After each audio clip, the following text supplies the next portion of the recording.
आया न होगा इस तरह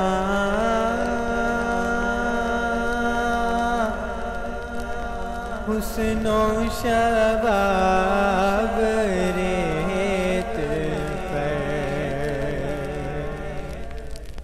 तारीख मिसाल ऐसी कोई ढूंढ के लाए, सर तन से जुदा हो मगर मौत ना आए। सोचूं मैं सब्र व रज़ा के जो मायने, एक नाम हुसैन इब्न अली जहन में आए। बिस्मिल्लाहिर्रहमानिर्रहीम, अस्सलाम वालेकुम। मैं सैयद मोहम्मद तहमील और आप लोग देख रहे हैं मेरा ऑफिशियल यूट्यूब चैनल। नाज़रीन मोहतरम, जिस तरह से आप लोगों को मालूम है कि मुहर्रमुल हराम का महीना है, यानी कि एक दीन इस्लाम की एक बहुत अहम शहादत का, एक अहम कुर्बानी का महीना है। यानी कि इस शहादत पर और इस कुर्बानी पर दीन इस्लाम को बचाया गया और दीन इस्लाम के मर्तबा को बुलंद किया गया दुनिया में।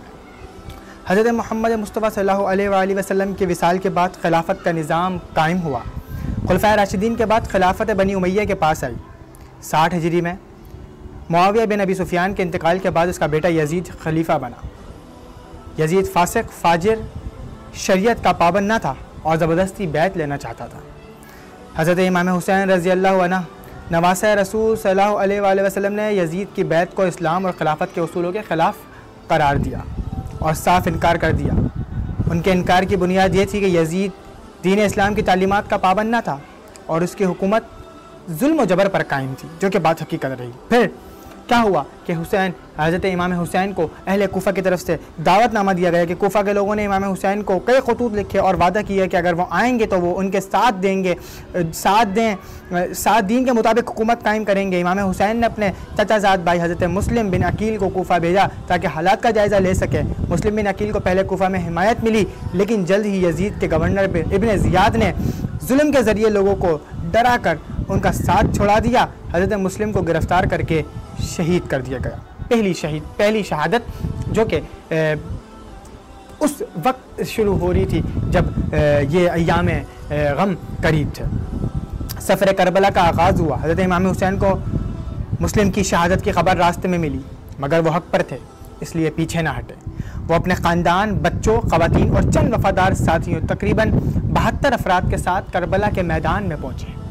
अब वो पहुँच गए उस मैदान में कि जहाँ पर उनके ख़ानदान को ख़त्म कर दिया जाएगा। यजीद के लश्कर ने उनका रास्ता रोक दिया और मुतालबा किया कि वो यजीद की बैत करें वरना जंग के लिए तैयार हो जाएं। दावत दी गई किसी चीज़ के लिए, मेहमान बनाकर बुलाया गया और फिर उनके ख़िलाफ़ जंग का ऐलान कर दिया गया, वो भी अचानक। तैयारी नहीं थी, सिर्फ 72 लोगों का ये लश्कर था। 2 मुहर्रमुल हराम से इमाम हुसैन और इनके साथियों करबला में क़याम पजीर थे। यजीदी लश्कर ने नहर फ़ुरात से पानी तक बंद कर दिया। ख़वातीन, बच्चों, हत्ता के शेर ख्वार अली असगर को भी पानी ना दिया गया, क्योंकि एक नन्हे से उस लश्कर के अंदर एक नन्हे से साथी थे हज़रत अली असगर। इमाम हुसैन ने बार बार पानी देने की अपील की, मगर दुश्मन जालिम बना रहा। अब 10 मुहर्रम 61 हिजरी और ये वो आशूर, ये वो मुहर्रम कि जो कभी ज़िंदगी में भुलाया नहीं जा सकता। आशूरा के दिन जंग का आगाज़ हुआ। इमाम हुसैन के साथी एक एक करके मैदान में गए और शहीद हो गए। उनमें काबिल ज़िक्र हज़रत अली अकबर, हज़रत कासिम, हज़रत अब्बास अलमदार, हज़रत अली असगर, जो कि एक 6 माह का बेटा जिसे तीर मार कर शहीद कर दिया गया। आखिर में खुद इमाम हुसैन मैदान में उतरे, बेजिगरी से लड़े, मगर दुश्मनों की तादाद ज़्यादा थी। आपको बदर्दी से शहीद कर दिया गया, आपका सर कलम किया गया और तने मुबारक को पामाल किया गया। शहादत के बाद, यानी कि हज़रत इमाम हुसैन की शहादत के बाद, ख़वातीन अहले बैत जिसमें हज़रत ज़ैनब, हज़रत सकीना और इमाम ज़ैनुल आबिदीन शामिल थे, उनको कैद करके कूफा और फिर शाम ले जाया गया। वहाँ यजीद के दरबार में हज़रत ज़ैनब ने तारीख़ी खुतबा दिया जिसमें जुल्म को बेनकाब किया। वाक़या करबला से हमें पैगाम क्या मिलता है कि ये वाक़या है क्या? वाक़या करबला का ये पैगाम है कि हक़ के लिए जान देना अफजल है, जुल्म के सामने झुकना नहीं। जुल्म अगर हो रहा है, आपको मालूम है कि ये एक जुल्म है, ये ज़्यादती है, ये गलत है, तो उसके सामने झुकने से बेहतर है कि आप अपनी जान गंवा दें, आप अपने आप को फना बर्बाद कर दें, लेकिन कभी भी जुल्म और ज़्यादती का साथ ना दें। सबसे बड़ा पैगाम इमाम हुसैन ने साबित कर दिया कि इक़्तिदार के लिए नहीं, इस्लाम की बका के लिए कुर्बानी दी। यानी कि मैंने शुरुआत में कहा कि दीन इस्लाम को बचाने वाले हज़रत इमाम हुसैन ने दीन इस्लाम के खातिर अपनी जान दी, अपनी ज़िंदगी से ख़त्म हुए, अपने ख़ानदान को ख़त्म कर दिया। तो ये किसके खातिर? दीन इस्लाम के खातिर, दीन इस्लाम को बचाने के खातिर, दीन इस्लाम को बढ़ाने के खातिर, दुनिया में दिखाने के खातिर। यहाँ के हज़रत हुसैन अपनी बका के लिए या अपनी इक़्तिदार के लिए न लड़े, बल्कि दीन इस्लाम के लिए लड़े। करबला सिर्फ़ एक सानिया नहीं, बल्कि एक तहरीक है जो हर दौर के जालिम के ख़िलाफ़ आवाज़ बुलंद करती रहेगी और करती है और करती रहेगी।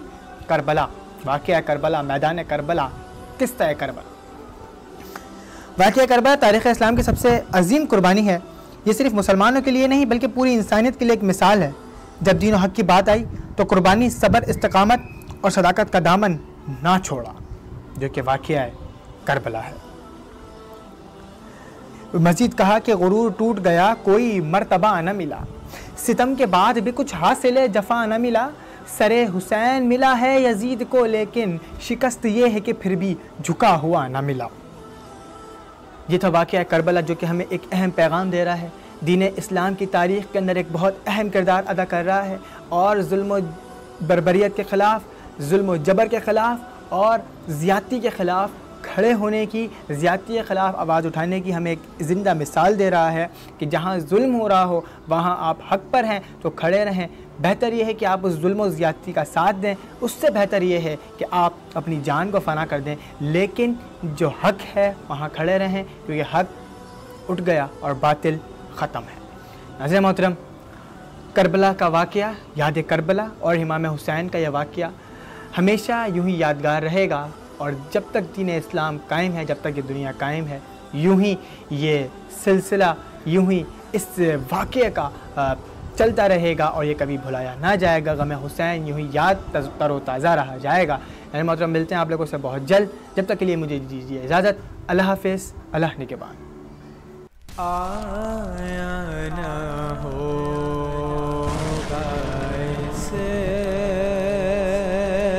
तरह